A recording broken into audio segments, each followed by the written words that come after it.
So ease of paying taxes, we will discuss to you, although your accountants probably for up to this moment, they are very aware of this Republic Act 11976, which all the services, specifically the subcontractors, are affected.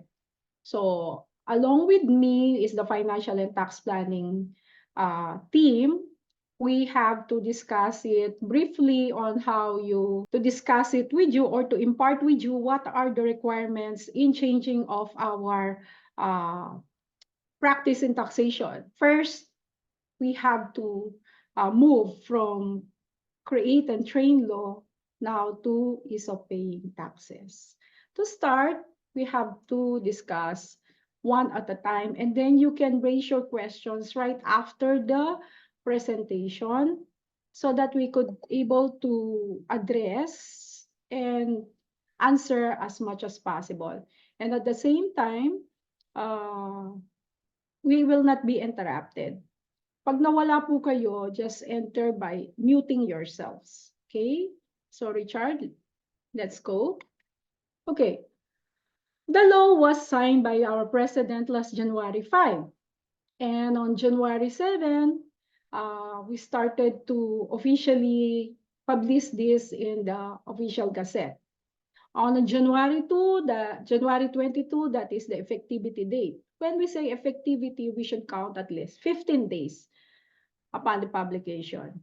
And right after that, on the effectivity date, the BIR holds a public consultation for the implementing rules. Pag ang batas natin nasagawa, na-publish, then kailangan mayroong rules and regulations. Which ang mag-i-interpret po sa rules and regulations na to, yung taga-BIR, because affected po sila. So, last April 12, there is a public publication of the IRR. Then on April 27, the effectivity of IRR. April 27 is dated Saturday. And April 29, the BIR launched their first roadshow at PICC Pasay, okay, which we attended. Next, please. Now, what do you mean by the EOPT, which adopts the accrual base? Remember, I will not read thoroughly. I will just explain the way it will be understood by the attendees. Since most of us most of the attendees are not accountants, probably the owner, or if not accountants, a representative. But is based on sale of services. Before the EOPT, by the way, EOPT is of paying taxes. The gross receipts upon payment is supported by official receipts. That's the reason we are handling official receipts. But for EOPT, gross sales upon supported by VAT invoice. Okay, that is the changes. Next, please. On the invoice, we are mandates a single documents for both sales and goods. We are now using sales invoice. Okay, before EOPT, goods issue sales invoice, while the services issue official receipts. But for the EOPT, both of them, we use sales invoice. When I say sales invoice, it is a generic name, which can be in another term, but these are the series of invoices that you may have a reference. Please, next. Okay, supplementary document. Last time that we have discussed with the create and train law, these are the supplementary documents that we have used. Delivery, order slip, debit and credit memo, purchase order, AR, CR, and billing statement. But EOPT, nanganak po si EOPT last January 5, so na-include na po si official receipts as additional supplementary document, meaning the supplementary documents are not valid proof to support the claim of input taxes. No longer. Before, valid siya. Right now, after April 27, is no longer usable for source of claiming of VAT. Next, please. Now, for the invoice and supplementary documents after EOPT, what is the use? For the services or for the others, goods and services, we have SI, BI, commercial, cash, charge, miscellaneous invoice. These are the documents that you could attach to your billing. No longer the use of OR. What do you mean? Ang generic, as I said earlier, is sales invoice. But for us, under construction, a subcontractor, other construction contract, billing invoice, yung ginagamit natin. But you could have cash invoice, charge invoice, as long as nandun po si word na invoice. This is according to 7-2024 Revenue Regulations. Now, why billing invoice? Sa amin kasi, ang gagamitin namin, billing invoice because of the service. Why not commercial invoice? Commercial invoice are usually used for importations, international trade. Okay? Cash invoice, usually they use it in trading. They use it in small transactions wherein you have to settle it by a petty cash fund. Service invoice, these are used for repairs and maintenance, but definitely it can be used also for construction. Miscellaneous invoices can be used by other services providers. Okay, what are the supplementary documents? Since sabi ko, nadagdagan na po siya ng official receipts. But supplementary documents, remember, they are not part of claiming input tax anymore. Next, please. Now, what are we going to do with our currently? Meron po tayong official receipts. Ma'am, kakaprint ko lang. So the BIR gave us option 1 and option 2. The taxpayer may continue to use the remaining official receipts as supplementary documents which can be utilized until fully consumed. Anong ibig ko sabihin? Pwede mo po silang gamitin hanggang maubos mo sila as supplementary document. Kanina, diniscuss ko what are those supplementary documents. Pag nangolekta ka, yun ang pang-attach mo, provided it is stamped on the face of the document or strike with that strike area, which is specified. Okay? We do have sample of draft letter that you may ask, ano po ba yung gagawin para maging supplementary document namin sila? Then, you have to write with the BIR, submitting the list of your invoices or your official receipts rather. Then, we have provided a sample. We have two samples when it comes to supplementary request. If you are registered under RDO 40, the Revenue District Officer named Ms. Sapra, here is the letter, but it can be used to any other RDO, just change. What are the written? You have to have given the description, VAT or non-VAT, the number of booklets, kung ilan man yan, kung ilang copies ba yan, yung number of sets, tapos yung serial from April 27. Kasi doon lang naman na-approve yung batas natin up to the use of the end. You have just specifically this one. Remember, we are writing the BIR. We are not seeking for approval. We are writing them, informing them that we will use our remaining official receipts as supplementary documents. Next, we do have the secondary, the option number 2. The option number 2 is that taxpayer to convert and use the remaining official receipts as invoice. Meaning, meron tayo ngayon kasi nagkabiglaan. Pero dun sa mga katulad nating up to date, hindi tayo nabibigla. We're just waiting for the IRR. Now, for this reason, mula April 27 hanggang December 31, 2024, we can use our official receipts as sales invoice or billing invoice with valid claim of input tax. Kasi isn't it, meron doon nakalagay, valid for claim of input tax. Kasi yun yung old law natin. So, i-strike nyo lang po yung official receipt. Or, kung meron pong you have to do a TRODAT Kung walang TRODAT, you can use a rubber stamp. Basta nakastrike yung lahat ng kopya. For reportorial requirements, we have to submit unused ORs within 30 days. We will not submit, we'll just show to them the last that we have used and the end of our series of pads if it is loosely, if it is bound.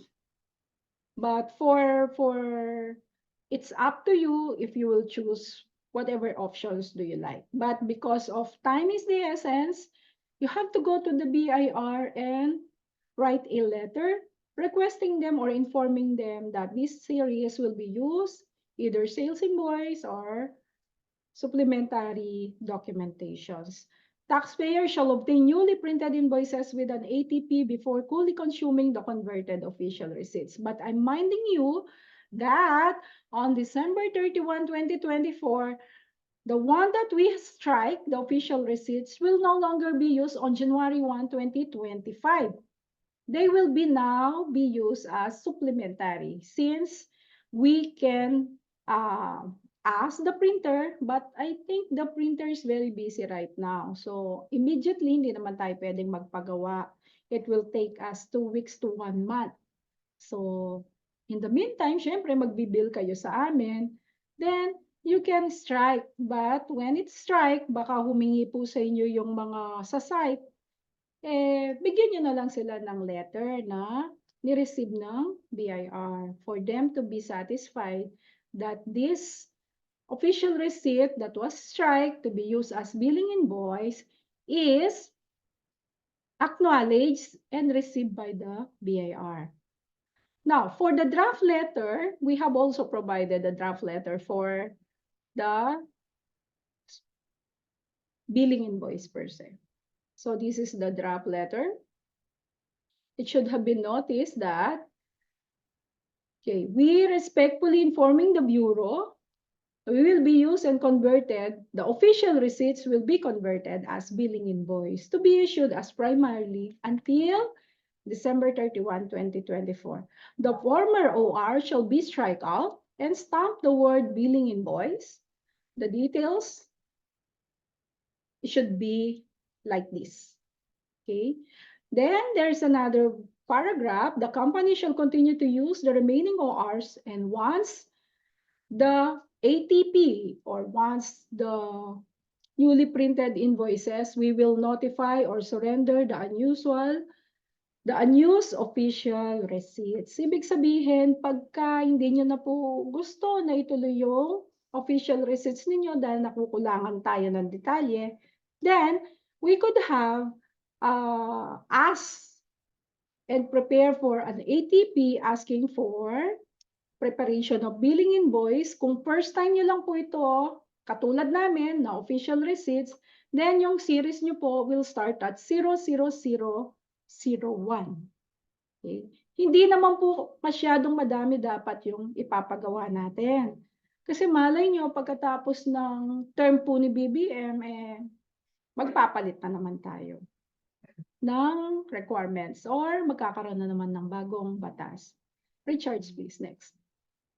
Alam niyo po yung pagpapalit last 2018 pa lang, nagkaroon tayo kasi Duterte. So it is Duterte administration, we have changed. Now we have Marcos, we have also changed. Okay? Wala tayong magagawa, we're just following whatever our representatives suggested. Okay, unused official receipts or electronic invoicings, the document issued by CRM. Ano ba yung mga CRM na yan? Yan po yung mga cash registered machines. POS is point of sales, e-receipting. Yan po yung kung suki tayo ni Jollibee, McDo, Chowking. Pag medyo social ka ng konti, KFC. Okay? Pero pagka hindi ka ganong kasosyalan, 7-Eleven na lang. Or from any fast food chains, including the parking fees. So, containing the official receipt beginning at the effectivity of this regulation, yung effectivity linawin ko lang, April 27, 2024, shall not be considered as valid for claim of input tax by the buyer or the purchaser. Kung kayo bumibili, hindi na po kayo pwedeng mag-claim ng input unless they have already edited the official receipts into cash invoice, invoice, charge invoice, etc. Sabi ko naman sa inyo kung ano yung gusto na gamitin basta may word invoice. Okay, next please. Okay, unused official receipts.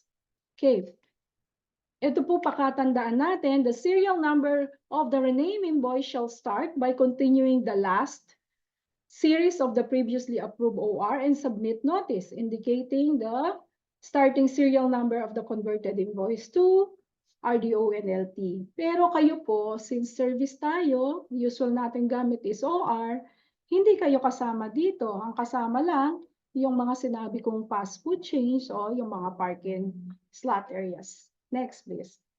Okay. For unused official receipts, again, taxpayers using, meron po kasi tayong mga subcontractors na big time ang tawag ko dyan. Yan ang mga tawag pagka big tickets. Taxpayers using registered computerized accounting system, computerized books of accounts, having direct with the financial effect shall require a major system enhancement. Okay? Dahil pinalitan natin, kailangan may magbabago dahil merong EOPT. The requires to the taxpayers to update kung local lang po yan. Okay? Ibibigay namin yung acknowledgement certificate or the PTU's permit to use shall be surrendered to the RDO concerned taxpayers. Okay, pag nire-configure namin ang CAS, sabi ng BIR, we have just given June 30. Pag ikaw ay CES or CBA, kung major affected man yung iba nyo. But if you are manual, yung manual, ito yung ikayo ang nagsusulat pa isa-isa. At hindi naman kasama dun sa hiningi yung permit kung ikaw ay computerized books of accounts, hindi po June 30 ang sa inyo. May 27, 2024. 1 month lang ang binigay ni PIR sa inyo. Meaning, April 27 to May 27, dapat meron na po kayo na pagbabagong ginawa sa official receipts nyo. Which, I do believe na pagdating sa amin, dapat meron na kayong nagawang o in-advise na kayo ng mga accountant ninyo. Okay? Because this was publicly published. So, ang pinakaunang nakakaalam po nito is supposedly your accountant. Next, please. Okay, so mamimili na lang kayo, ha? Kung option 1, gagamitin nyo as supplementary at meron kayong billing invoice or service or sales invoice. Then option 2, dahil kulang tayo sa panahon, kailangan nating ipatatak lang ng request sa BIR and then we will use it until makapag-provide tayo ng bago and gagawin mo na lang siyang supplementary the following. So, anong validity natin, no? Sa option 2, option 1 rather, hanggang maubos. Option 2, hanggang December 31, 2024. But, of course, yung effectivity of issuance of sales invoice, again, para sa mga e-receipting, POS, cash receipt, yung cash register machine, is just April 27. Kayang-kaya po nilang magbago in a few hours of setting up. Then for the CAS, meron po tayong June 30. Up to June 30, kung hihingi ka man ng extension, kung big time po, big tickets, siguraduhin po ninyo na yung mga programmer o yung nag-create po ng inyong system, bibigyan lang po kayo ng 6 months up to October 27, but you have to seek the approval of the Bureau of Internal Revenue. Next, please. Okay. Invoicing requirements. Alam naman po natin lahat yan, kahit sale po siya, barter, or services, irregardless, yan po ay mahuhulog na siya sa sales invoice. Invoice shall be issued as sale of goods, properties, or services, or leasing issued to customers in an ordinary course of business. Kahit cash sales, credit, charge sales, basta po ngayon, unified na siya into sales invoice. Next, please. Okay. Next, information that needed to be contained in our invoice. A statement that a seller is a registered person. Pakatingnan nyo po yung pag bumibili kayo, ha? Ito po dapat ang nakalagay sa upper part portion, VAT, Reg, TIN, followed by how many digits? 5 digits. Hindi po ito ang sweldo natin, ha? So, ito ay 5 digits. Why 5? Kasi po yung mga branches, lumampas na po sa 1,000 plus.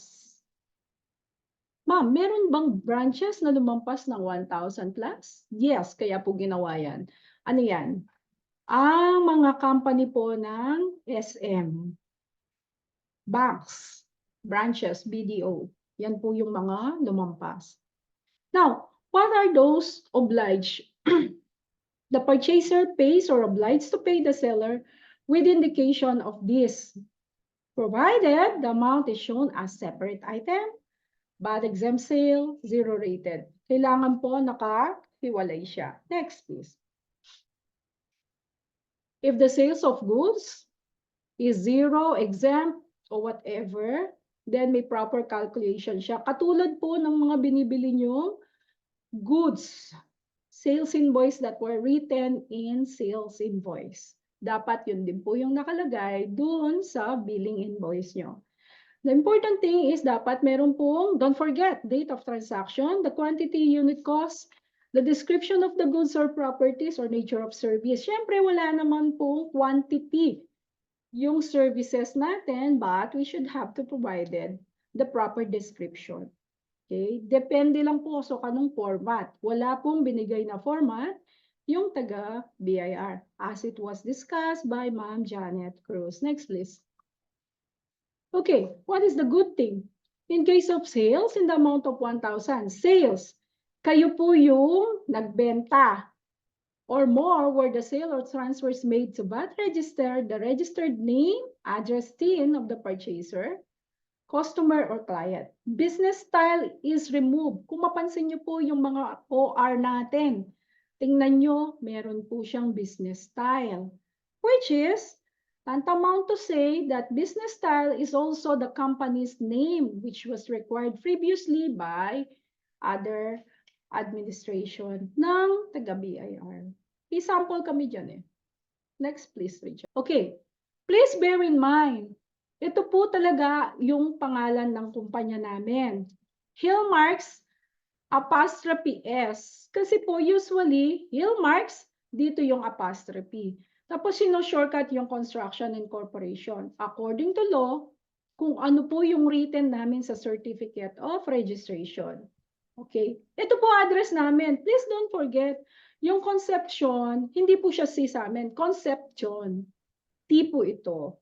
Para sa ganun, malaman nyo later kung bakit ko po pinosto. Ito naman po yung buong pangalan namin na isusulat nyo sa sales invoice na currently ang gamit nyo ay official receipts. Ito lang po may abbreviation sa amin, DevCorp. Huwag po tayong tatamarin kasi mahirap po na kami yung mag-e-edit. Otherwise, ibabalik namin po ito sa inyo. Okay? Ito rin po yung address namin. So please bear in mind, sa mga collector, liaison officers, ito po yung tamang paglagay sa aming mga company name, address.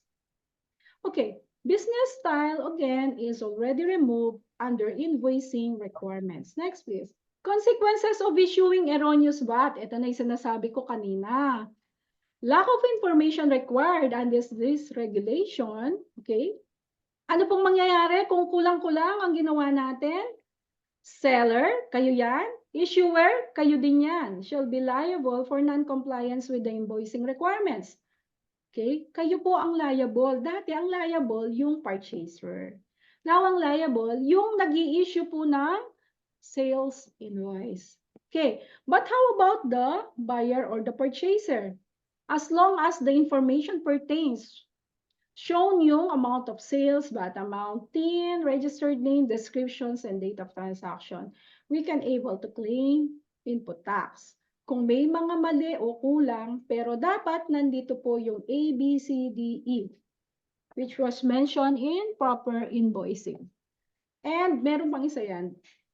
Next, please. Para naman po dun sa pinag-uusapan nating timing and updates on withholding tax. By the way, yung pong withholding tax, hindi pinakialaman ng ease of paying taxes. Timing of withholding, bakit ba? Nung bago ang withholding po, yung old practice, when to withhold is arises at the time the income payment is paid, payable, or recorded as expense, whichever's come first. But under EOPT, obligation to deduct and withhold arises at the time the income payment is payable. Aba, ma'am, kailan ba payable? May definition po tayong binigay. The term payable refers to the date that the obligation becomes due and demandable. The payer shall be obliged to deduct and withhold taxes at the time at an income is accrued or recorded as an expense, whichever is applicable to our book. Remember, the seller, once invoice is issued, the sale shall be recognized in the books of accounts. Okay, how about the buyer? Upon receipt of the invoice, the same shall be recorded as expense or in the asset account. Parang sinasabi ko lang po, merong both parties, the seller and the buyer, has the right. Parang kung nagbenta ka ng goods, parehas din siya ng services. Once lumipad sa kamay mo at tinanggap ng buyer mo, due na po yun. Basta ang terms ninyo, either cash, credit, or depende kung meron po kayong ibang terms. Kasi hindi ka naman mag-i-issue ng invoice kung hindi ka nakapag-perform. Okay? Next please. Okay, isa pa pong kagandahan pero hindi naman ganon kagandang effect. Wala na pong registration fee. Tinanggal na po yung 500 pesos na binabayaran natin every year. O, di ba? Matuwa ka. Hindi po nire-require na magpalit po tayo ng certificate of registration if only the annual registration fee is the concern. But if there are necessary changes, then that's the time you can accomplish the form. Yan ang sabi dun sa RR natin. VAT threshold, still 3 million, shall be read as the amount of VAT threshold herein and shall now be adjusted. So ina-adjust po yan every 3 years using our Consumer Price Index na nanggagaling naman po sa Philippine Statistic Authority. Pero yan hindi po yan pababa, usually pataas lagi yan. So para sa mga non-VAT.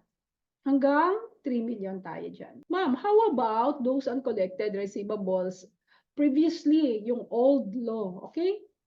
A seller of goods or services may deduct the output VAT pertaining to uncollected receivable from its output on the next quarter.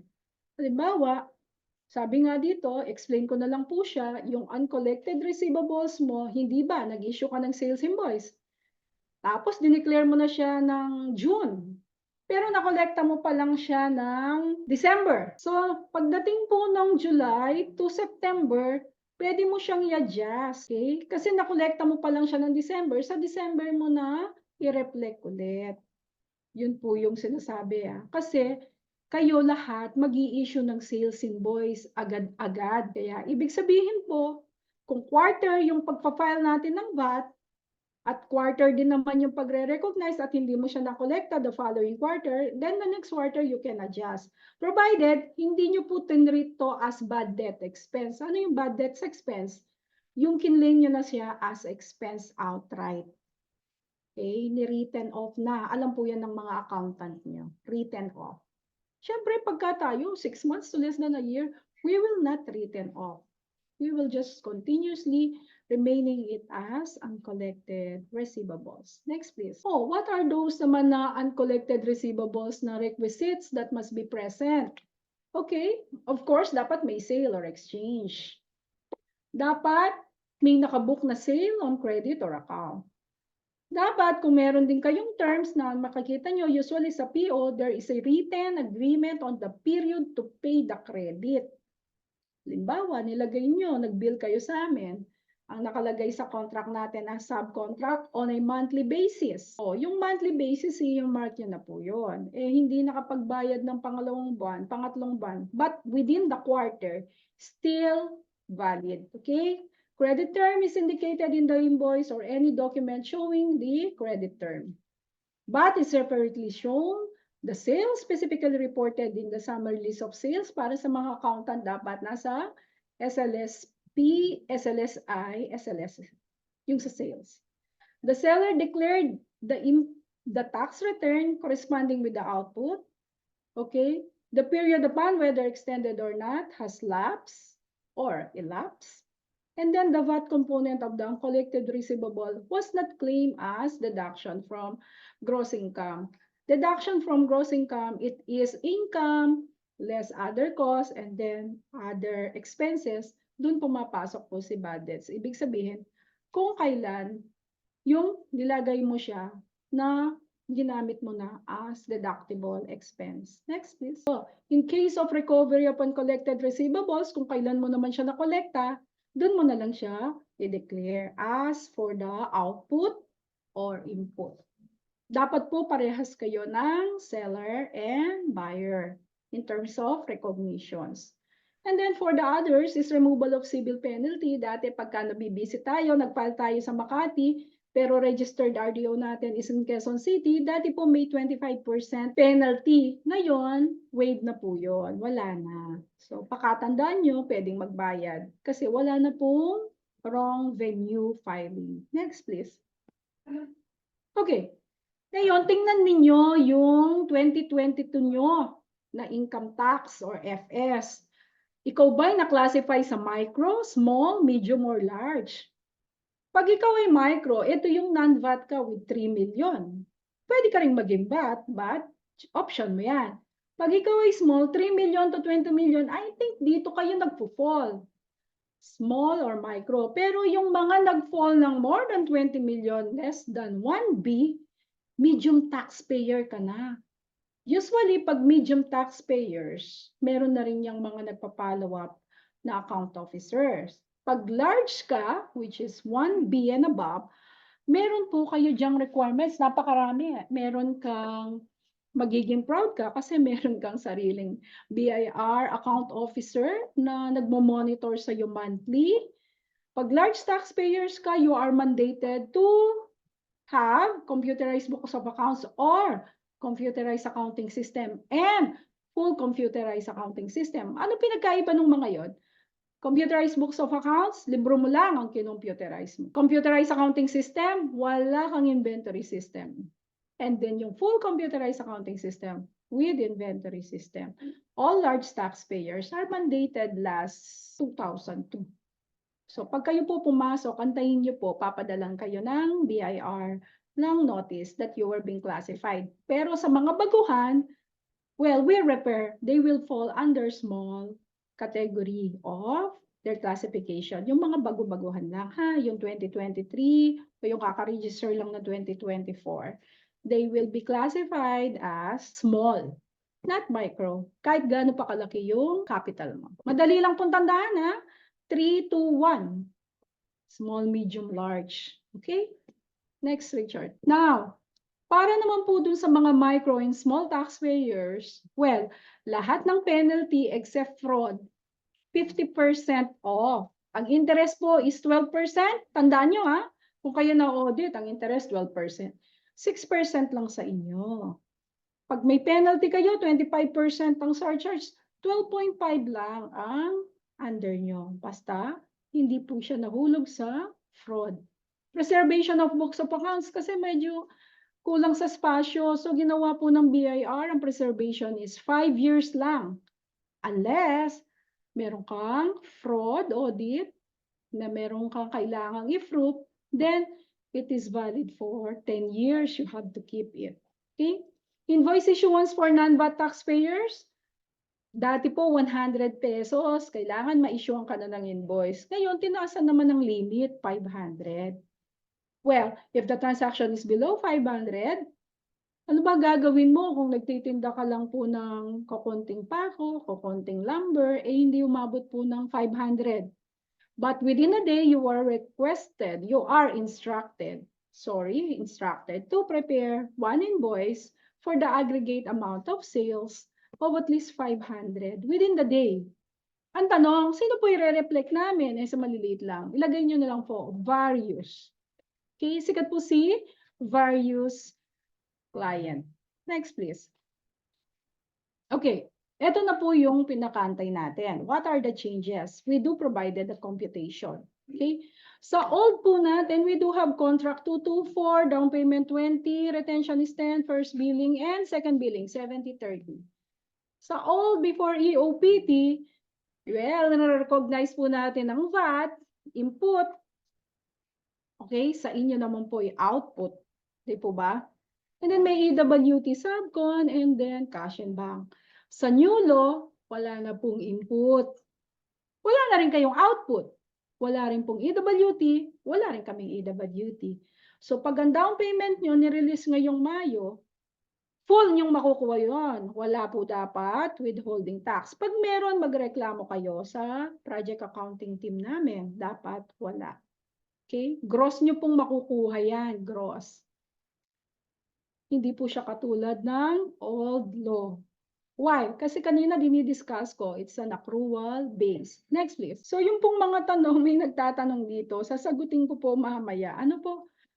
Medyo para bumilis lang tayo. Baka magpatimpla kayo ng kape sa amin, malayo kayo sa amin, okay? Before EOPT, anong kinakailangan natin sa first billing? Okay. Of course, merong recoupment. Tapos merong retention. Okay?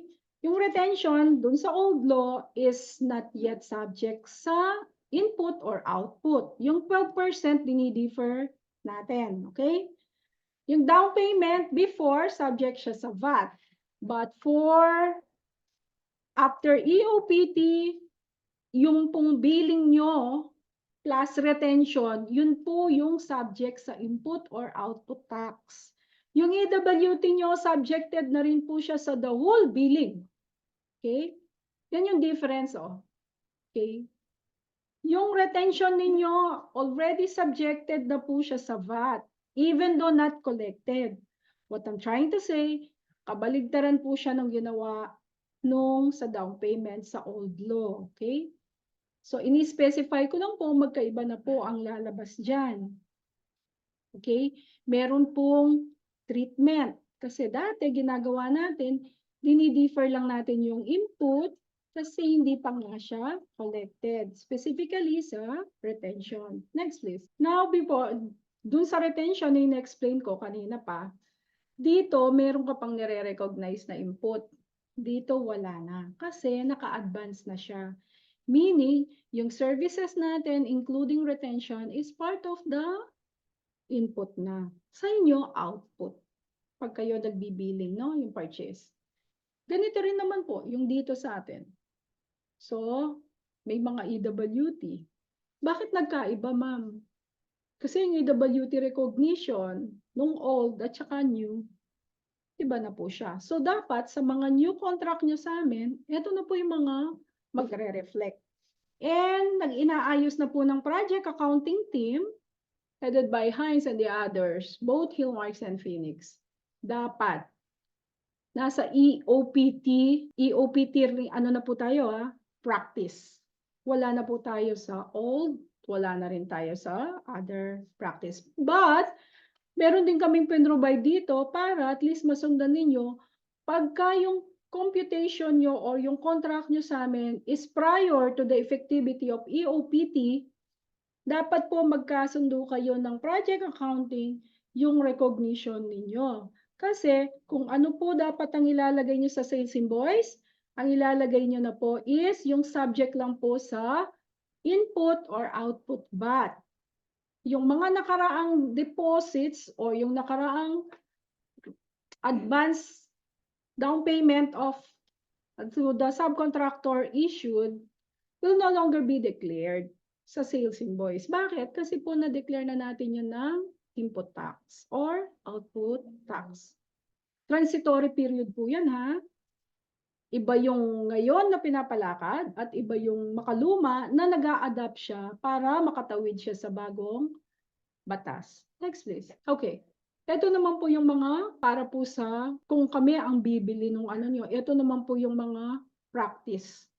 Same as it is, Pag naka-receive po ng down payment, walang EWT. Wala ring output tax. Ito, applicable po siya pag kayo ang nangolekta sa amin. Yung nauna, pag kami bumili sa inyo. Kayo kasi magde-declare ng sales ninyo. Dalawa po yan ha. Yung kayo ang nagbenta, tapos kayong naningil. Di ba? Kami naman yung nagki-claim. So, dalawa po yan.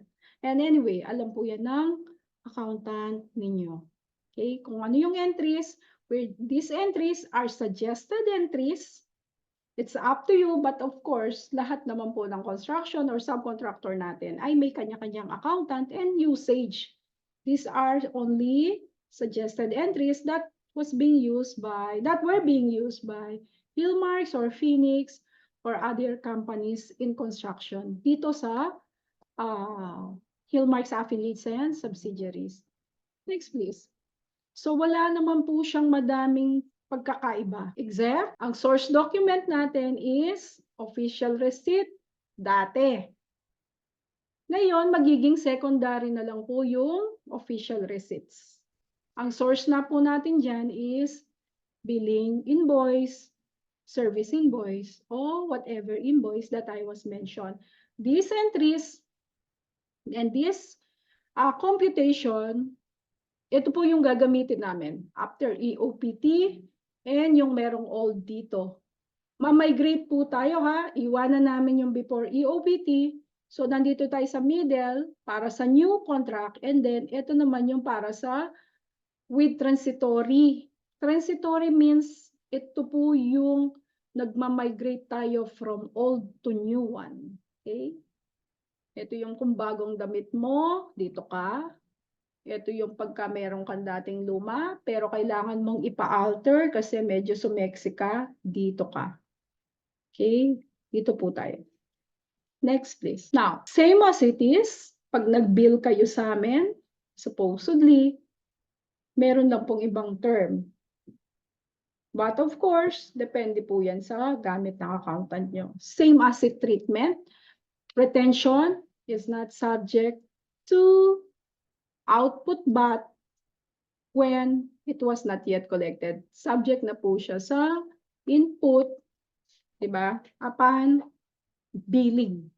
Kaya nga, accrual base po tayo. Same, after EOPT, gross mong makukuha yung retention mo.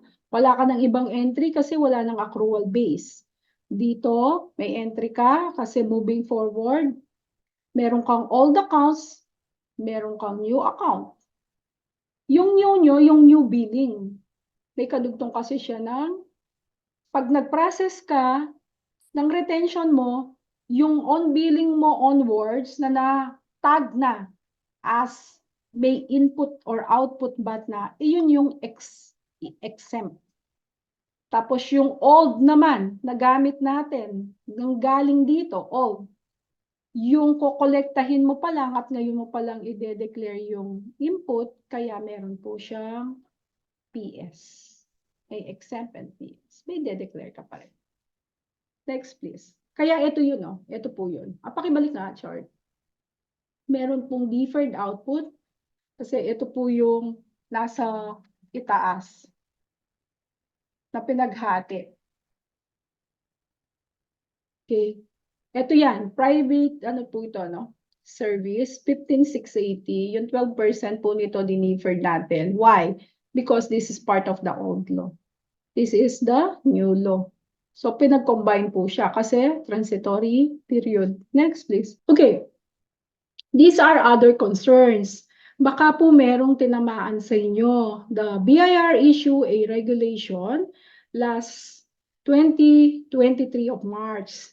Yung CBL, kung tawagin is, cannot be located. Ito yung pag natag kayo na may CBL kayo. Kaya we are always requesting for every year a tax clearance through our procurement department just to make sure that hindi po kayo part ng mga suppliers or subcontractors that cannot be located. Cannot be located, these are taxpayers which yung mga binili namin sa kanila na binayaran namin. Tapos after 1 to 2 years, CBL pala sila, will now be treated as non-deductible sa income tax, non-deductible dun nung lang kami nag-claim ng input. Okay? So, ano ngayon ang repercussion ng Hillmarks o ng Phoenix o ng other sister companies namin?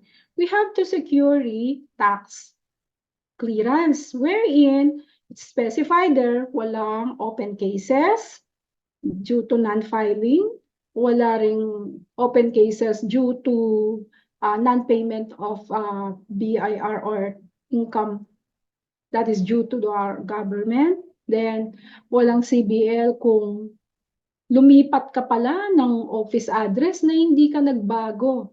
Kaya serve ng letter of authority to audit si BIR sa old address mo. So itatag ka niya. Kasi hindi ka nagpaalam. Hindi mo in-update yung certificate of registration mo. Yan yung mga CBL kung tawagin. At meron kaming isi-share dito ng mga list of CBL screenshots that when we are being audited, sorry na lang po kung may tinamaan dito, yung iba nakapag-ayos na. Yung iba nag-aayos pa lang. Okay? Marami pa po yan. Hindi lang yan. You can find them in the BIR website, www.bir.gov.ph, and check doon sa CBL, yung cannot be located. Unfortunately, wala po siyang drop down to search. You have to search it alphabetically. Ganun po siya. Okay? Next, please. Ito naman po yung nire-require natin. Tingnan natin, just a minor tips. Dito, BAT-Reg 10 po siya. Pagdating sa baba, hindi na. Nakalagay, this document is not valid for claiming of input tax. Pag may nakalagay pong ganito, kahit BAT-Reg 10 ka dito, hindi po tayo pwedeng mag-claim. Why? Kasi may nakalagay pong ganito. And kasalanan po ng nagpagawa sa BIR, nagpa-print sa BIR, at kasalanan din ng BIR officer. Bakit nagkaroon ng kalituhan ito? Kung sino man siya, alam ko kilala niya yan, kanya yan, at saka ito. Pero naayos na daw po ito. Pero mas may kasalanan tayo kasi pinayagan mo pa na i-separate yung total sales sa less VAT total at kinlaim mo siya. Dati, kasalanan po yan ni purchaser. Ngayon, kasalanan na po ni issuer. Okay? Pero, uulitin ko, anything na merong nakalagay na hindi mo pwedeng i-claim, hindi mo pwedeng i-claim. Kahit po nandito yung VAT rate din. Okay? Next please. Aba, nakakatuwa naman. 99 pa rin po ang participants natin. Now, kilala niyo rin po ito. Kilala po siyang subcontractor namin, no? So, suppliers should complete invoices instead of buyers. Kasi yung mga nangongolekta natin dito, liaison officer, collector officers, aba, pag kumuha po, ilalagay lang po yung particulars at saka yung name namin, plus yung TIN or address. Hindi na po niya kinukumpleto yung mga yan. Yan, hindi niya Ngayon, sinisipag naman yung ano namin dahil po kami lumalaban ng bukasan sa audit, specifically sa VAT, kasi Hillmarks is a large taxpayer, Phoenix is a medium, 6,000 taxpayers. So we have to accomplish. Kaya po ito nilagay. Is we need to accomplish them all properly. Na sarili nyo. Alam nyo kung bakit po nakita yan? Iba po ang sulat nito sa sulat nito at sulat niyan. Which is, hindi po kasalanan ng bumili. Hindi rin naman po kasalanan ng kasalanan ng nangongolekta. Okay? Ngayon, hindi naman po kasalanan ngayon ng aming treasury kung hindi po kayo re-releasean kung sakaling magbayad po sila. At hindi ibigay yung check nyo kung hindi po properly accomplished ito. Okay? Dapat po properly accomplished. Ma'am, paano namin aayusin? Ito ang concern sa BIR, ha? Bakit kayo ang nagsulat? Kasi umalis na po kami na lang magsusulat. Hindi kayo parehas ng sulat. At hindi rin na-correct yung copy o duplicate, triplicate nung aming subcontractor. Kasi sila may hawak ng pad nila Di ba? Don't forget, dapat to may mga pirma. Bakit? Bawal po kasing kami yung mag-alter. Okay? Bawal kami ang magsulat. Kaya sinabihan ko po yung treasury, huwag po kayong magagalit. Pag hindi proper accomplice, alam na rin po yan ng grupo ni Miss Golda. Alam na rin yan ng sa operations. Pag hindi properly accomplished, then keep it back to them. And then, huwag niyong i-release hanggang hindi properly accomplished. Unless that, magiging kasalanan na po ng treasury. We will not blame you kapag tinanggap nila yung sales invoice nyo na. Kasi wala naman pong official receipt. Next, please. Okay. This also is no longer accepted. Okay? Ito yung mga hindi naman ginawa lang pinrint. Remember, ang pwede lang pong tanggapin yung pinrint na merong authority to print. So, suppliers or Salcon should have a BIR registered as secondary receipts. Next, please. Ito naman po is computerized. Electronic invoicing, all details must be printed without any alteration. Alangan naman po, computerized accounting system kayo or computerized books of accounts. Makakapasok ba kami para lagyan ng invoice number? Makakalagay ba kami ng date?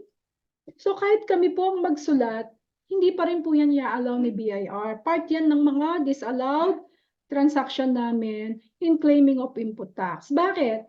Kayo lang pong may control ng system ninyo. Yung mga duplicate, triplicate niyan, kayo rin yan. So sabi ko po sa warehouse man at saka sa treasury and project accounting, return it to them. Then ayusin nyo. Diba? Kasi hindi namin magagalawan yan kasi nga system kayo. Okay? Kaya dapat, again, I insist, hindi nyo po sisisihin kung hindi man ma-release, provided kung may pambayad this week ng naka-allocated sa inyo. Kasi alam ko, maraming poor processing today. Dapat, maayos po yung pagkakagawa natin. Hahanapan kayo dun sa Treasury section, department. Next, please. Okay, I will just leave you a set of token. No matter how smooth or how rough this day, God is with you. It's step of the way. Thank you and God bless us all. Okay, merong mga comments. Ang dami pong questions. Now we will have to stop the sharing. Then we could have the group para makita yung ano natin. So meron po tayong mga siguro allotted po 10 minutes to entertain some questions. Ma'am Lynn, Infinite po. Yes, sir. Ma'am, oo. About sa pagre-resibo. Can we have O'Neil yung para at least nakikita natin yung nagtatanong. Oh, sorry po we have to put it in record yung para makita. O'Neil? Yes, ma'am. Si Miss Gold. Ayan na po. Ma'am, sa Infinite. Saan po? Infinite, ma'am. Yung so kayo po yun, sir. Good afternoon. Alam ko naayos niyo na yung sa inyo. Yes, ma'am. Nakapag-issue na rin kami ng tax clearance. Yes. Yes. At na-send ko na kay ma'am. Ma'am, yung about sa pag-billing, kasi sa site, hinihingan na kami ng... Sir, medyo nagbe-berg yung nyo, yung question nyo, pakiulit lang. Sa site, ma'am, pag nag-bill kami, hinihingan na kami ng attachment ng billing invoice. Yes? Oo, kaya lang, ang problema kasi namin, ma'am, yung mga nilalagay sa resibo, di ba, nasa check voucher, nasa payable voucher. So, hindi namin nahihirapan kami dun, ma'am eh. Hindi tulad dati na pag na-collect namin cheque, palit ng billing invoice, kinokopya lang namin dun sa voucher, yung mga ini-input sa resibo. So, kasi minsan hindi namin talaga maitugma yung ma'am eh. Kahit nagko-compute ng pages. Ang hinahanap po sa inyo is billing invoice, right? Yes, ma'am. Yes, ma'am. Ang billing invoice, yung OR ninyo, you can convert it immediately. Just write a letter in the BIR. Di ba? Nag-ano ako dyan? Yes, actually, napalitan na namin siya, ma'am. Okay, napalitan niya na po siya. Yes, kailangan i-attach sa billing. Kasama sa billing namin sa site. Yes, kasi yung pag nangolekta ka na, you should have at least acknowledgement receipt. Yes. Kasi yung billing invoice is already part as sales invoice. So Yes, pag ma'am. Nasa, hihingan ka ni Treasury ng acknowledgement receipt or provisional receipts or any other form of receipts. tama, ma'am. Pero, di ba sa resibo may mga pinipilapan? Yes, yung OR ninyo dapat na naging sales invoice dapat properly filled out. Yung Yes, OR. ma'am. Yun yung pipilipan nyo. Kung pinili nyo po is to retain your OR as sales invoice within the period given. Yung dito, ma'am, sa gilid. Yeah, you have to properly fill out that. Yes. Ang problema namin sa site, ma'am, is hindi namin alam pag minsan ilalagay namin. Kasi, Sir, oo, sorry to cut you pag hindi nyo Oo. alam kung anong ilalagay, supposedly, dapat naturuan po kayo ng accountant nyo. Wala po ba kayong Kasi- accountant? kasi parang dun sa ano, ma'am, dun sa binigay sa ano na evaluated billing, tapos kino-compute namin, hindi siya magtugma. Ngayon binigyan kami ng computation sa site, yung evaluated billing at saka yung lumabas na computation niya, magkaiba na. Sir, nawawala kasi yung ano mo, yung, do you have a, yung Yung careful? careful. Oo. But anyway, sir, yung concern ninyo kasi sa operation yan. Kasi kung ano yung pinrases nila na ito yung evaluated, di ba? You will follow the evaluated billing. Yun din naman yung ipaprocess ng project accountant eh. You can ask the project accounting for kung magka-diferensya. Actually, yes, ma'am. Kasi yung parang dito, ma'am, di ba sa ano natin, nandito na, kinukop sa payable, nandiyan na lang i-insert sa resibo eh. That is our SPB. Yes, ma'am. Kaya lang sa site kasi walang ganito. So, Siyempre, sir, gamit po yan ng accounting eh. Engineering po yung nandun eh. Di ba? Magkaiba po ang language nila. Sa site, Actually, meron po silang ganito na endorsement sa subcontractor. Ito lahat, breakdown. Kasi they are more on computation. But in accounting, they have to tickle it one by one and give a proper entries. So magkaiba po talaga yung treatment nila. Okay? yes, ma'am. Ang nakakausap naman namin, ma'am. Hello? Yeah. Ma'am, malinaw. Hindi. Ah, Sige sir, we're running out of yes, time. Kasi, Kasi ang may sasuggest ko lang sa inyo, Sir Infinite, sorry Sir Infinite, is that iba po ang computation sa engineering, that is your based on their evaluation of your accomplishment and based on your contract of bill of quantity. But in accounting, under subcon payable voucher, which was reflected our entries, either Hillmarks or Phoenix and other companies, that is on how it will be dealt. Kasi yun din ang susundin mo pagka mag-i-issue ka ng sales invoice or acknowledgement receipt. Dalawa po yan Sa acknowledgement receipt right now, you don't need to put anything. Just the amount, the reference bank, and the check number. That is acknowledgement receipt or provisional receipts or official receipts. Pagdating naman po dun sa sales invoice, billing invoice, or sales invoice, then nandun po yung lahat ng ginagamit na entries under SPB. Dalawa po nakukuha nyo sa amin, subcon payable voucher and check voucher. Okay? yes. Nag-uubulan lang kasi kami, ma'am, kasi binabangga na. Sinong naguguluhan? Ikaw o yung accountant mo, sir? Actually, yung accountant kasi namin, ma'am, is wala kaming accountant dito kasi That's done, no, sir? Ano pong course nyo, Nagbabayad if lang I kami, may ma'am. ask? Anong pong course Nagbabayad lang. Hindi, sir. Nagbabayad lang. Anong course nyo, if I may ask? Architect, ma'am. Okay, ikaw naman architect ka, tapos pupunta ka sa accounting. Parehas lang pong letter A yun, pero mahirap practicein ng dalawang course ko. Tandaan mo, Yes. sir. Dapat Hindi, yung accountant nyo, siya po yung magturo sa inyo. Okay, that is her or his responsible. Irregardless kung ano po yung lumabas sa SPB at saka po sa binigay na contract. Kasi yung binigay sa amin is this one. Actually, mayroon naman dito. Yes, sir. Irregardless po, let your accountant handle it. Hindi po yan regardless sa EOPT. Let your accountant handle it. Okay?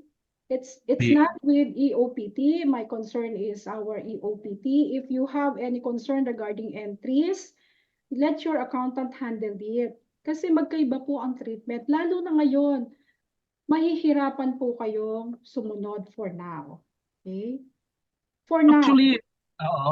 Hindi Sir, ko alam marami ang- pa po tayong nakapending na questions. We will Ma'am, limit sige, to ma'am. only for Okay 2 po. questions. Okay? Ang dami po kasi dito sa chat room Thank you. natin. Okay? Maybe we will go back with others. Next, please, O'Neil.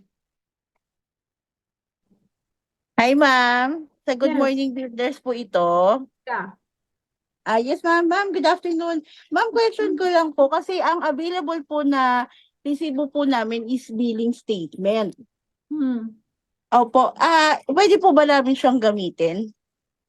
Ang billing statement po is a secondary document. Secondary. So, Yeah. paano po yung gagawin namin if ever, You ma'am, have na your ano? official receipt? Yes, ma'am, meron po. Okay, yung official receipt nyo, di ba nakalagay sa baba is this is valid for claim of input tax. Yes, ma'am. Apa. So, dun ka muna sa option 2.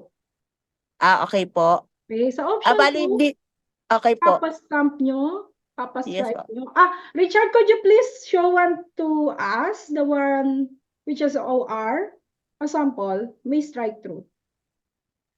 Basta po may OR kayo, punta muna kayo sa option 2. Okay po. So, Oo. bali, ano yun, ma'am, no?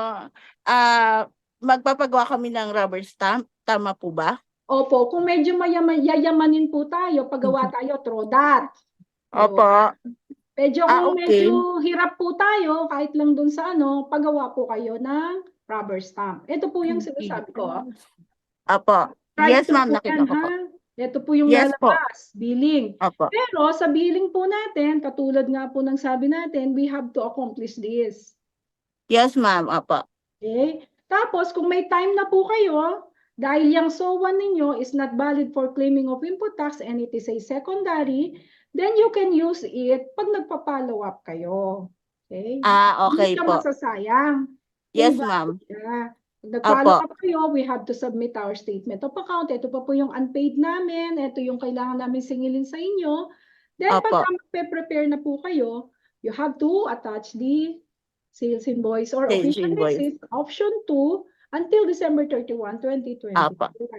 Pagka Yes, po ma'am. hindi naman masasayang yung pinagawa nyo, pagdating po ng 2025, you can use it as secondary receipts. Pag mangongolekta na, yan na po yung gagamitin nyo.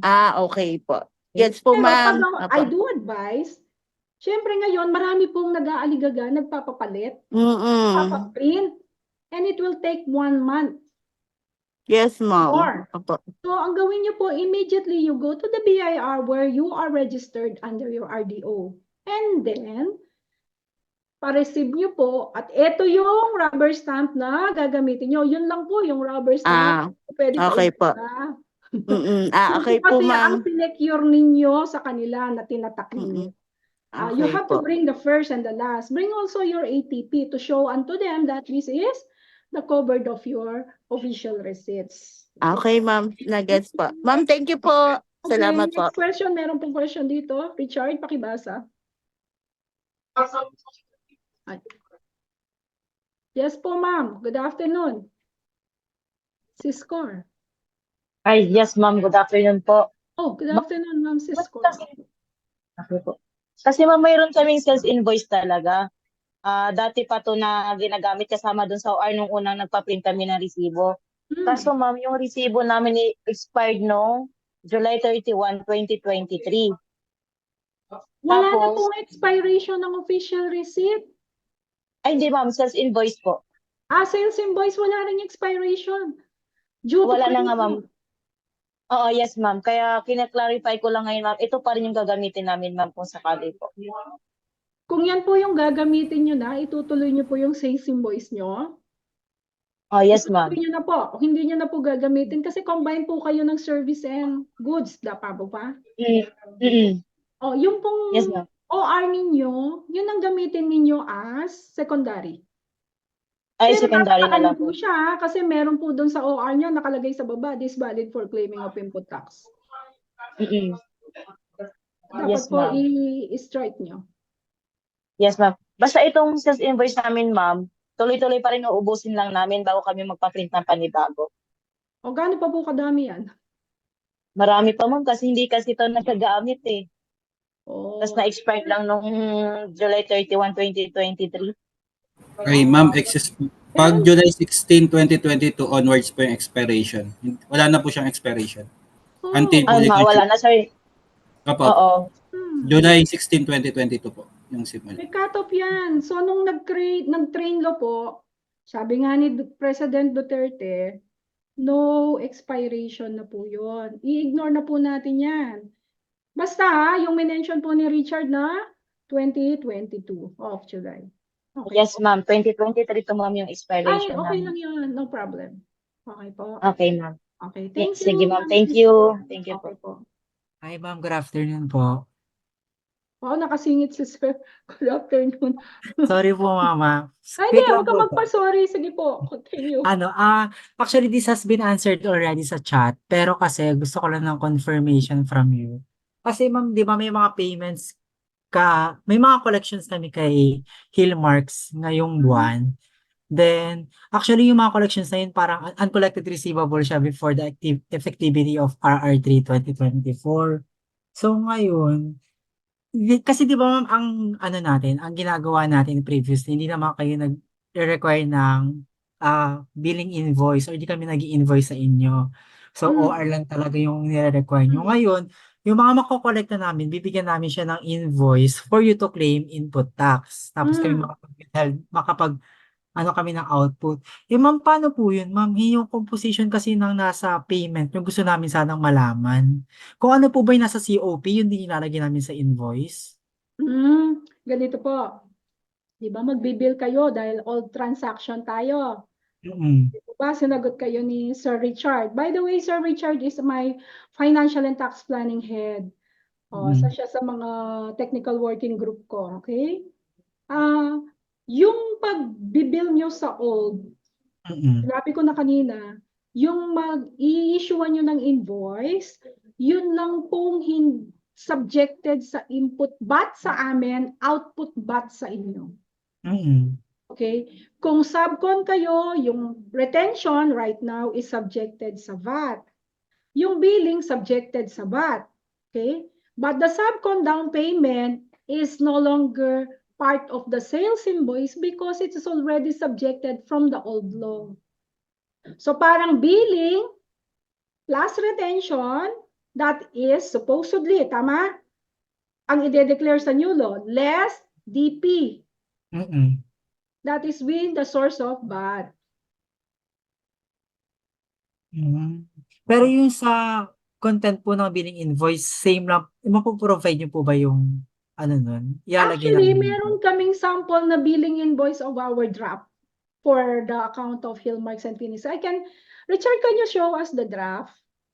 Opo, ma'am. Kasi baka mamaya magka-conflict tayo dun, ma'am. Kasi hindi kami pwedeng mag-issue.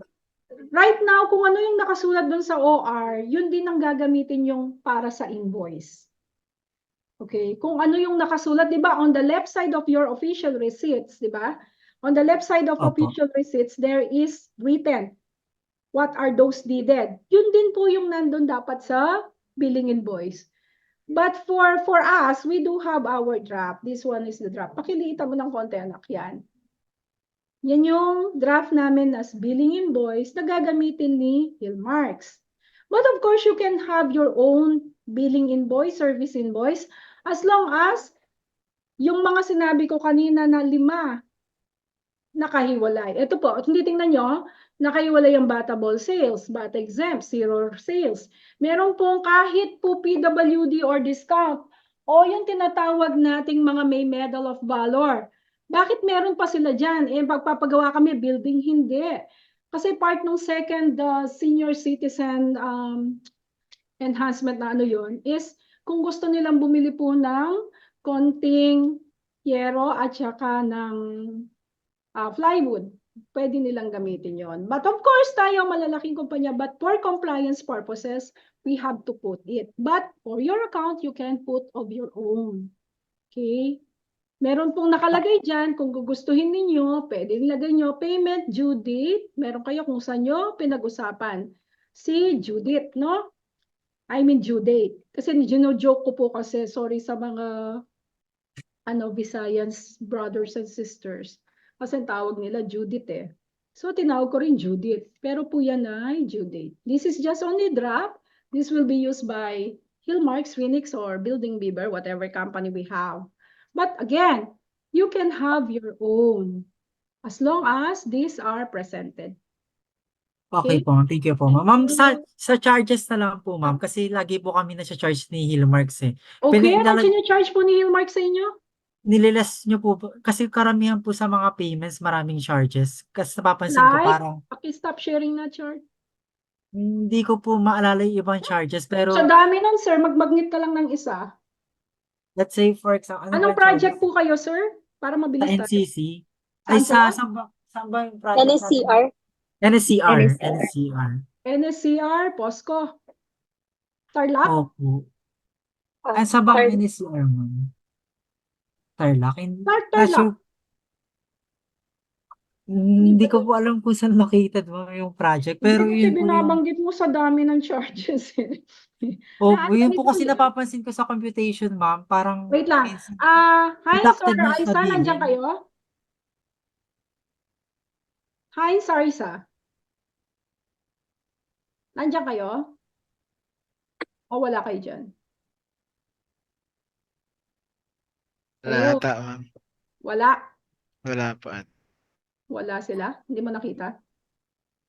Kasi may effect po yun, ma'am, sa billing ay sa Wala, natin ng Yes, input sa kung may mga output. charges, may treatment na kami dyan.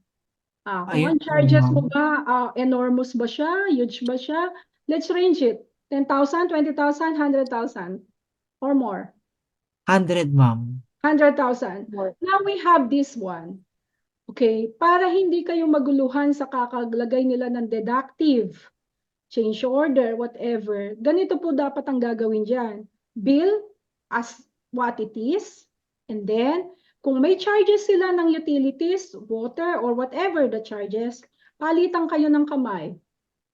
You issue so that you prepare the payment, and then let them issue you a acknowledgement or other receipts.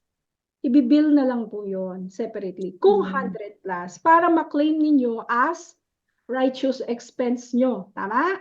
Yes po, tama. Okay. Ganun po yung Okay, gagawin ma'am. niya. Thank you, Meron Miss po akong Lynn. sinetap na threshold na either 50 or 100,000 and above, dapat para tama ang recognition nyo is palitan na lang ng kamay para makapag-recognize kayo ng input and makapag-recognize ng output sa kabila.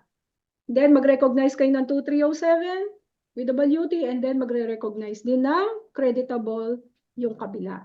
So in that way, meron kayong meeting of minds, meeting of records, and meeting of declaration. Okay tayo, Sir Raymar? Okay po, ma'am. Salamat po, ma'am Lynn. Last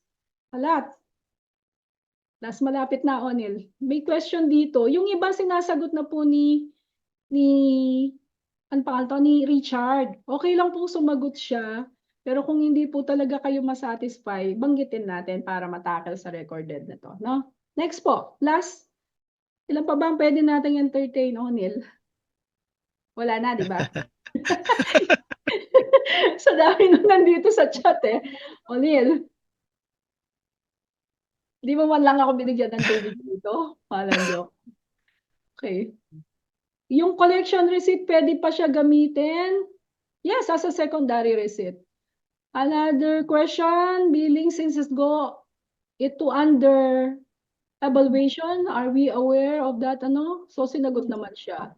Are we allowed to submit invoice upon final evaluated o pa? Hindi ko nasagot yan, ma'am. Actually po, yung evaluated invoice nyo, evaluated billing nyo, okay? Sagutin ko siya for clarification of everyone. Hindi po kayo magsasubmit ng billing invoice or sales invoice hanggang hindi tapos yung evaluation. Para pare-parehas po kayong synchronize. Magsasubmit lang kayo pagdala nyo na po sa project accountant, yung nasa site. Yung final evaluated done and approved. Kung halimbawa, ang ginawa, nag-submit kayo ng evaluation nyo sa point of view ng engineer nyo, 120. Pag sa engineer namin, 80. Siyempre, yung mananaig, magre-recon kayo, nag-meet kayo, 90. Yung 90, yun ang issuean nyo. Okay? Kasi iba po yung evaluation ng sa site. Tapos, magpapangita yung evaluation din namin, evaluation nyo. So, dalawa po yun. Kung saan kayo nag-final meetup, yun yung final. Kung 80 kami, tapos 120 ka, tapos ang naging nung nag-sit down kayo is 90. And be it 90 po ang issuean nyo. So ano pa ba yung question, Richard? Ano yung di mo nasagot? When can we issue invoice po? You can issue as long as meron ka ng legit from April 27, 2024. Okay. Ma'am, question po regarding sa retention ng mga project sites. Nakapag-submit na po kami ng mga documents sa project site and nakapasign na po kami for compliance. And sabi po, bibigyan kami ng copy but until na wala po kaming nare-receive. Anong project po ito? FS Multi? Kasi kung wala po kayong nare-receive, dapat may ma-receive kayo sa site ng final documentation nyo kung natapos nyo na yon. It should be signed and approved by the Vice Hello, President. ma'am. Naririnig niyo po ako, ma'am? Yeah, naririnig Hello kita. po. Yes, turn up. Ma'am, sa project site nyo, like Arton po. Arton, EU Lerma, Prosinium, Okay. sa Sir, Miracle ano po. po yung sinubmit po ninyo, follow up nyo kung sino po yung assigned PM, kung nasaan na, or assigned CM or CS. Kasi kung wala pa pong Ma'am, nare-receive, ang problem nasa po kasi is accounting na po wala, ba? yung iba po nag-CLisan na. Hindi ko po yun ha, hindi ko sakop yun kasi operation yan. Hanggang tax lang ang kaya kong sagutin sa'yo. Operation. Hello, Yung Ma'am Lynn, accounting- sagutin ko lang. Ma'am Oh. Lynn, sagutin ko lang Sagutin yun. daw ni Ma'am Golda. Sir, Okay po. lahat po ng paki-message nyo na lang kami kung saan kayo may problema regarding sa retention and we will advise you kung sino yung proper project manager to talk to po, ha? I-message nyo lang po kami. Okay, ma'am. Okay po. Okay, thank you. Okay, Salamat salamat po. Miss Golda. Kasi po hanggang tax and financial lang po ako ha. Okay, another question po. Progress billing since go under evaluation. Hindi. Nasagot na yon. Ano to? Ano yung sinabi mo, Chard? Ano pa yung mga natin? Hi sir. For retention claim po, if before April 12, do we still need to submit invoice? Kung hindi pa po napaprocess yung retention nyo, at ngayon pa lang po ipaprocess, of course, they will ask you to submit invoice kasi hindi po yan nakuhaan ng input tax. Okay? PowerPoint presentation, we have to give it to Miss Golda and then we will send your email to them. And then, easy technical. Ay ma'am, pwede po ba yung deduction separate billing is si subcontractor? Hindi ko siya mag-get. Yes ma'am, Ma'am Joy. Ano po ba yun? Hi ma'am, pwede po ba yung deduction separate billing? Ma'am, kasi po sa deduction sa collection namin minsan, meron po nakadeduct na utilities, saka yung cash advances, ang mga materials. Ang cash advances po is part of, will be treated in EOPT as advance payment. So, kung cash advances siya, nabigay na po siya before EOPT or after EOPT? Before pa lang, before po yun. Okay, before EOPT, tapos nirecoup ngayong with EOPT? Ma'am, ano yan, deduction sa materials na kinuha ng DCTEC. Ang request po sa namin, pwede po ba yan ibigay na lang kami kung magkano yung babayaran namin? Para hindi na po siya kasama doon sa deduction na pinokolekta namin. Unless you will use another invoices. Unless you will use miscellaneous invoice. If you wanted to separate it. Miscellaneous invoice is part of the primary invoices. Okay, ma'am. Okay. In case mag-submit for me, so in case mag-submit kami ng billing, ano po gagamitin naming receipt and ano po yung date namin? You can date the date when you collected. You use acknowledgement receipt or other provisional receipt or secondary receipts. Don't antedate. Provided yung sales invoice na reflected na gagamitin, na i-attach nyo sa billing nyo, is already strike with the product or rubber stamp. Kasi yun yung unang sasubmit na i-attach nyo. Pag nangolekta kayo, you can use acknowledgement receipt po. Ano po? Requesting PowerPoint, as long as you have the email, Studio 117, it will be emailed to you. Can we have a copy? Yes, you can have. Happy to share. Can we have also a copy of the PowerPoint as discussion? Yes, you can have. All those who wanted the procurement headed by Ma'am Golda will be sent it to you. Okay, we are sharing this one. Okay, there is this question, multi-line. Ma'am, ask ko lang if during progress billing po ay yung BAT ay based sa gross amount ng billing.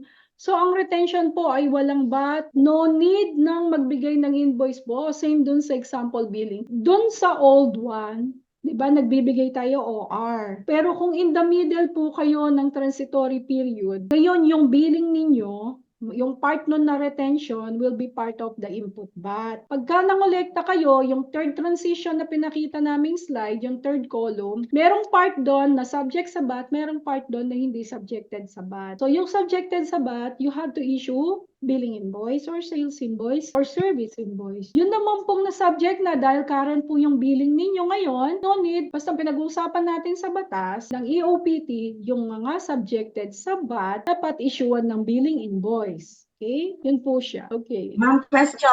Ma'am, question pa. Ay, limit lang tayo sa dalawa, ma'am. Yes na po. Ma'am, yung kanina, ma'am, yung sinasabi kong yung separate na lang na i-bill kami. Kami po ang magbabayad sa inyo noon. De, Ang nangyayari po kasi, automatic deduction sa amin. pwede po kasi yung sinabi ko kanina kay Sir Infinite na pwede pong pagka kayo para hindi po gagawing deductible, lalo na kung malaki yung pinag-uusapan natin, magiging legit po siya.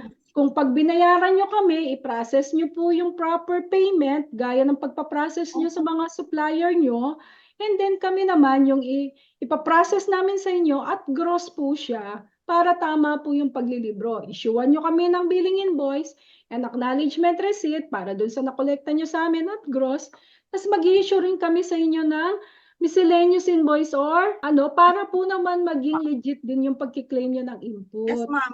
Kaso minsan, ma'am, nakikita na lang namin sa payment na may deduction. Ang sinasabi ko po, bibigyan mo. Ma'am Joy, ang effectivity pa lang po nito Yes, ma'am. is last April 27 and tinuruan pa lang po namin yung mga accounting namin and supplier last May 3 headed by Miss Golda, and then last May 10 morning and afternoon session roadshow. So moving forward po, ganun yung papa-implement natin. Nag-meeting pa lang po kami ng umaga ng technical working group under project accounting. So you do expect may mga ganun changes Yes, ma'am. in transitory period. So mag-change po tayo. This Okay, ma'am. coming or futuristic po. No, magpapalabas po ng memorandum yan for sure. Or magpapalabas pala ako ng memo. Next po. Bukas kasi ang meeting namin Okay, with ma'am. Noted. executives and project managers, lead quantity surveyor, yung lahat ng problem ngayon, then for sure, may re-raise po yan bukas. Noted po ang financial and tax planning with that concerns. Okay po? Okay po. Okay, siguro wala na. So, can we close na, Sir O'Neil? Ma'am, isingit ko lang din po yung sa tax clearance po na nire-request po natin sa kanila. Okay. The tax clearance is in reference of 3-2000 Revenue Regulation 3-2005. It was intended for subcontractors who are always securing bidding in the government or private or specifically sa government. You download Revenue Regulation 3-2005. It is an executive order. Number 399, it's a presidential. Kaya po tayo nag-a-ask ng tax clearance para maiwasan po natin yung may mga CBL and it expires yearly. Okay?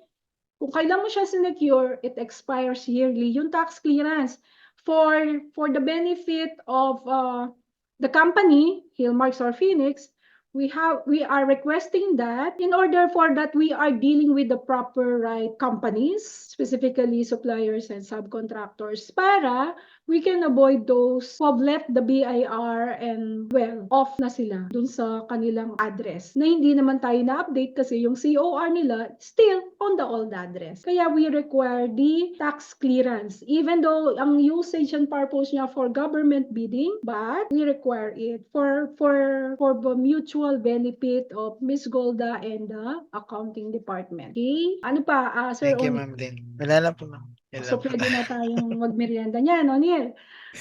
Yan lang. With that, yung mga iba nyo pa pong questions, sabi nga ni Ma'am Golda, pwede nyo pong i-address sa kanila para matulungan kayo regarding dun sa retention. And dun sa naman namin, kung wala kaming nare-receive, you can coordinate with our project accounting headed by Heinz Riel.